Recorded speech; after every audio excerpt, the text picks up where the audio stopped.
आत्मा को बेचकर पैसा कमाने वालों, याद रखना तुम बेड़ियां पहनोगे।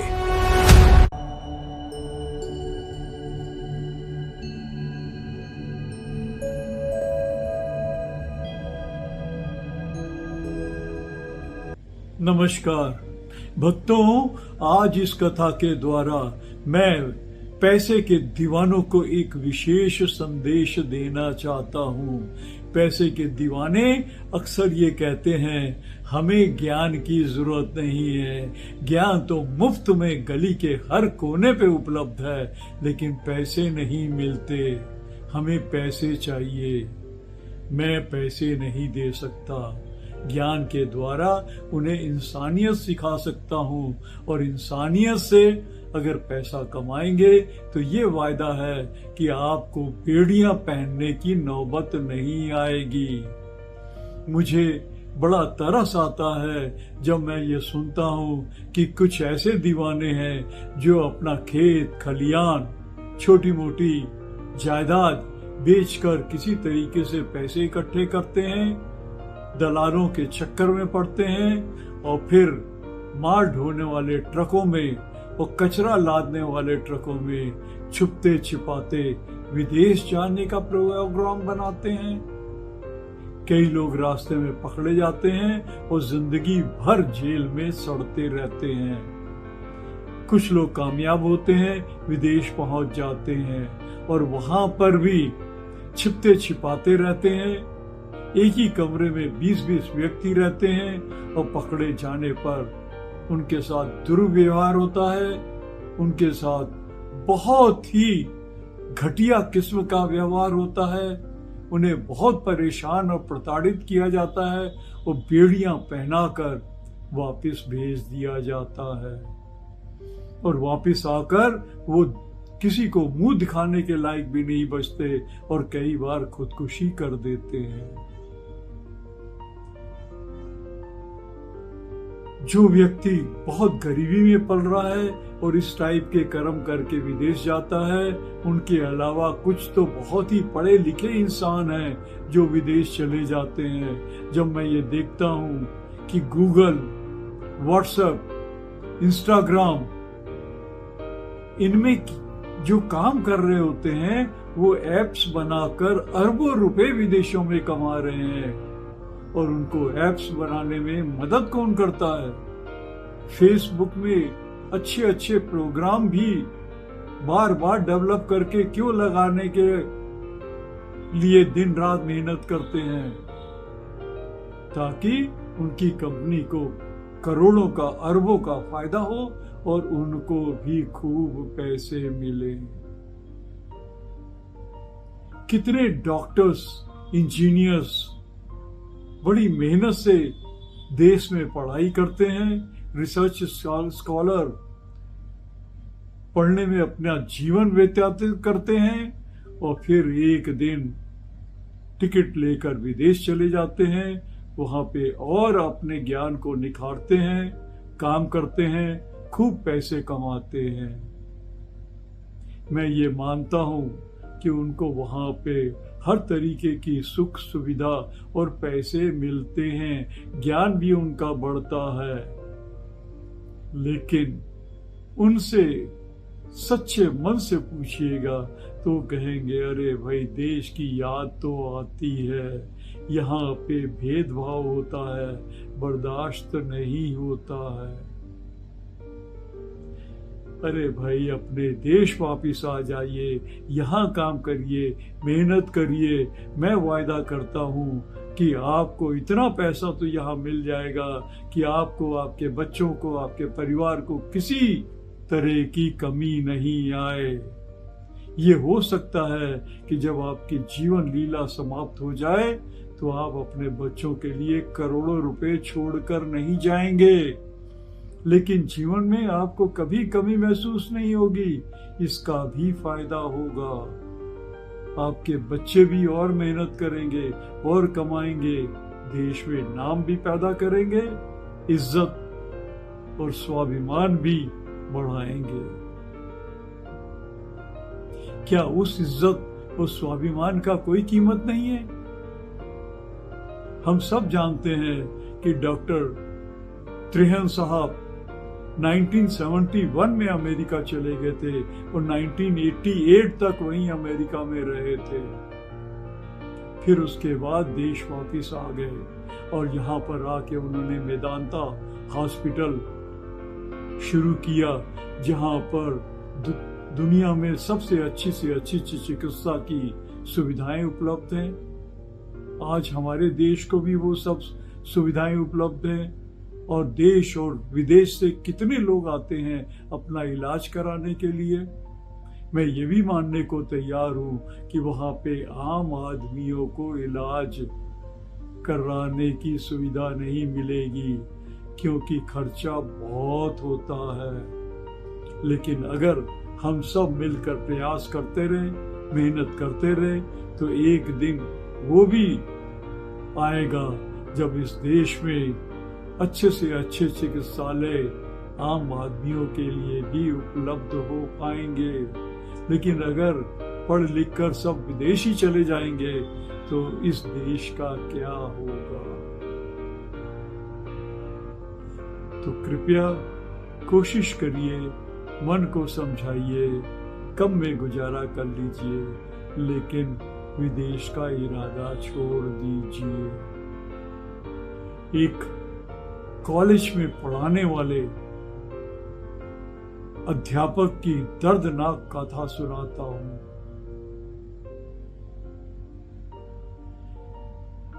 मास्टर डिग्री करने के बाद उन्हें एक कॉलेज में पढ़ाने की नौकरी मिली, मात्र 315 रुपए तनख्वाह। सोचते हैं कि 315 में मैं क्या खाऊंगा, क्या परिवार को दूंगा, क्या भविष्य बनाऊंगा, मुझे तो विदेश जाना है।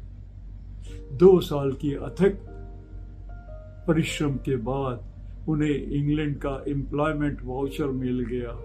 बहुत खुश, किसी तरीके से टिकट के पैसे इकट्ठा किए, एक सूट बनवाया और विदेशी यात्रा करने के लिए तैयार हो गए।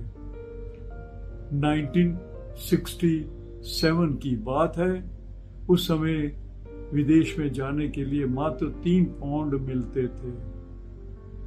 तो ये अध्यापक साहब भी 3 पाउंड लेकर इंग्लैंड पहुंच गए। सीधे साधे व्यक्ति थे, गरीब परिवार के थे, ज्यादा ज्ञान नहीं था। लंदन में हीथ्रो एयरपोर्ट पे तो पहुंच गए, लेकिन उसके बाद सोचने लगे कि अब जाएं तो जाएं कहां। न जाने का ठिकाना, न काम का ठिकाना। एम्प्लॉयमेंट वाउचर और 3 पाउंड लेकर हीथ्रो एयरपोर्ट पहुंच गए। बहुत परेशान वही एयरपोर्ट पे लॉबी पे एक कुर्सी पे बैठ गए और सोचने लगे जाने कहां चाहिए।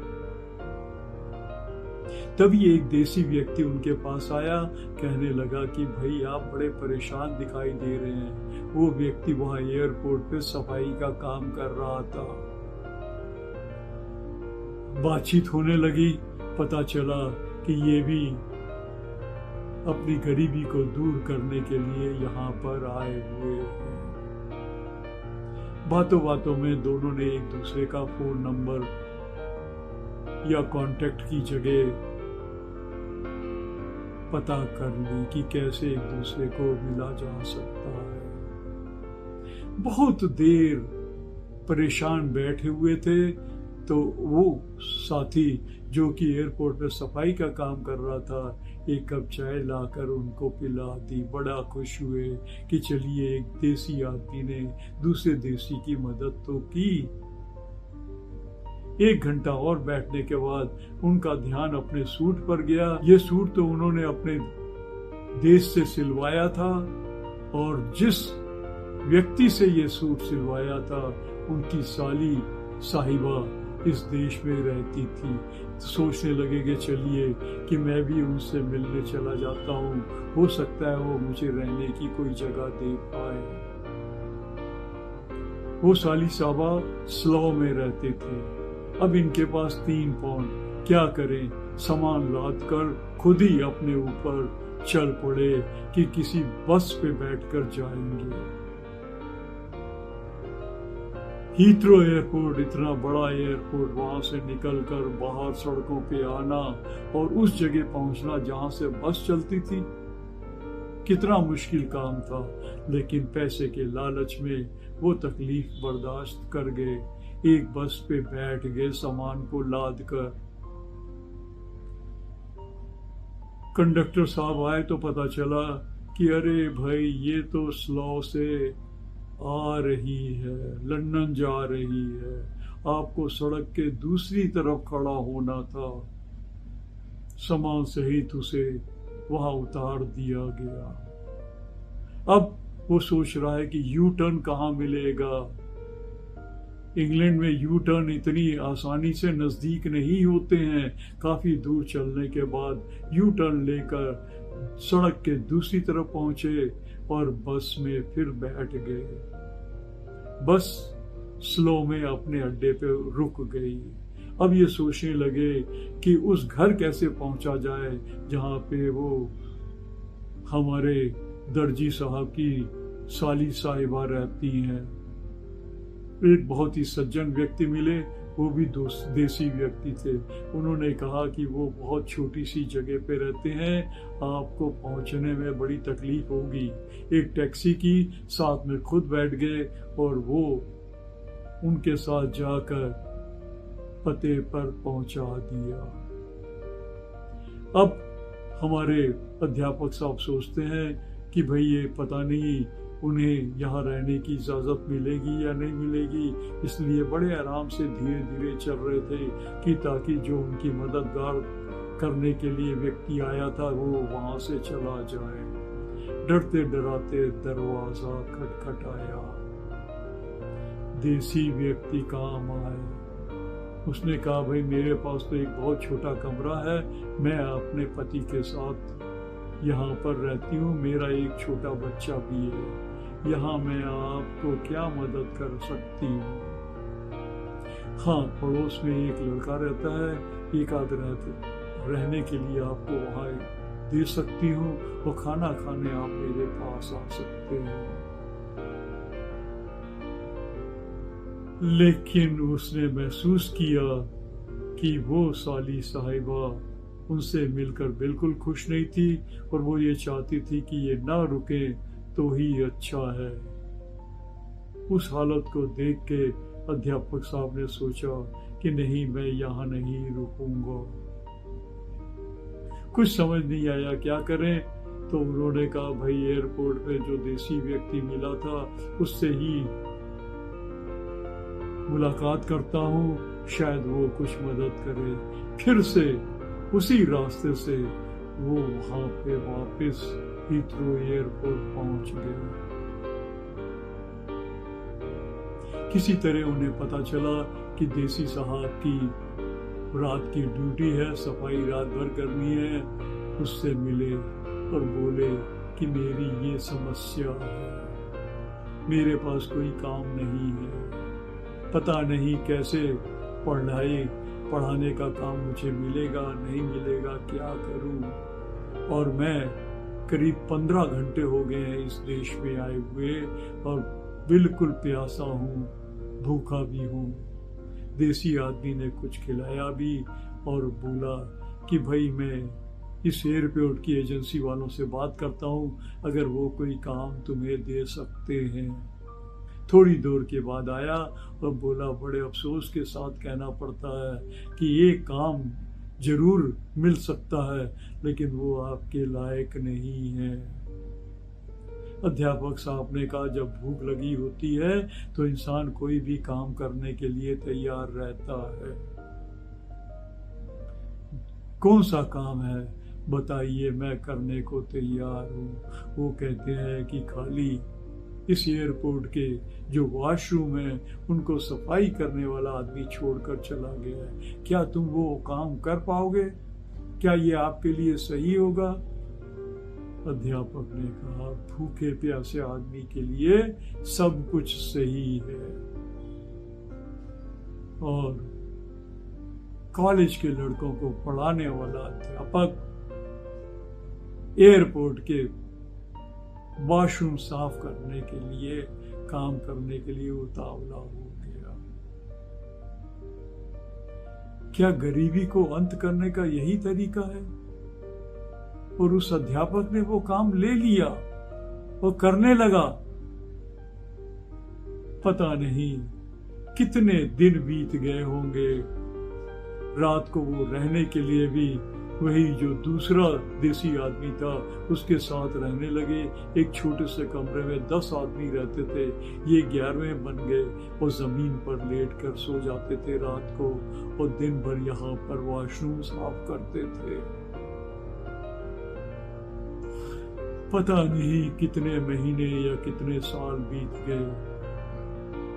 एक उनके देश का व्यक्ति था जो पढ़ाई करने के बाद अपने पिताजी की इंडस्ट्री को संभाल रहा था। बहुत रईस आदमी था। बिजनेस के सिलसिले में वो हीथ्रो आया। हीथ्रो एयरपोर्ट पे आने के बाद उसने सोचा कि वॉशरूम जाना चाहिए। वॉशरूम गया और वहां देखा तो उसकी आंखों से आंसू आ गए। बोले, अरे अध्यापक साहब, आपने मुझे पढ़ाया लिखाया और आज मैं इतनी बड़ी इंडस्ट्री को संभाल रहा हूँ, और मुझे पढ़ाने वाले, इस लायक बनाने वाले वॉशरूम साफ कर रहे हैं। अध्यापक साहब तो काटो तो खून नहीं, रोने लगे, बहुत रोए। बोले, बहुत बड़ी गलती की, गरीबी का अंत करने का ये तरीका सोचा। उस विद्यार्थी ने कहा कि मैंने जो जिंदगी में हासिल किया है आपके ज्ञान से हासिल किया है, इसलिए मैं आपको यहाँ रहने नहीं दूंगा। 2 दिन और काट लीजिए, 2 दिन के बाद मैं वापस अपने देश जा रहा हूँ और आपको साथ लेके जाऊंगा। उनकी टिकट भी करा दी। 2 दिन के बाद अपने साथ अध्यापक साहब को ले गया। अध्यापक साहब शर्म के मारे बहुत परेशान थे, लेकिन मरता क्या ना करता, वापस आ गए। विद्यार्थी भी जानता था कि अध्यापक साहब बहुत मेहनती हैं, बहुत अकल वाले हैं, बहुत दिमाग वाले हैं। दोनों ने मिलके अपने देश में आके अपना इंडस्ट्री को खूब चमकाया, खूब मेहनत किया, कई ब्रांचेस खुली, और देखते ही देखते अध्यापक साहब बहुत पैसे कमाने लगे। उनका अपना घर भी हो गया, उनका अपने एक कार भी आ गई, शादी भी हो गई, परिवार भी अच्छा मिल गया और बड़े आराम से रहने लगे। भक्तों, मैं आपसे निवेदन करना चाहता हूँ कि तकलीफ सही है, पैसा कमाने के लिए मेहनत करिए, कम में गुजारा करिए, लेकिन आत्मा को बेचकर पैसे कमाने के लिए विदेश जाने की कोई जरूरत नहीं है। पढ़े लिखे व्यक्ति भी अपना ज्ञान इस देश को दे सकते हैं और एक दिन अपने देश को भी विदेशों की तरह चमका सकते हैं। वहाँ पर जो रईसी है, अमीरी है, वो वहाँ के अलावा अपने देश में भी ला सकते हैं। मैं आप सबको शुभकामनाएं देता हूँ और विश्वास करता हूँ कि इस कथा को सुनकर आप विदेश जाने का प्रोग्राम कैंसल और अपने देश को अपनी सेवाएं देने के लिए तैयार हो जाएंगे। Thank you.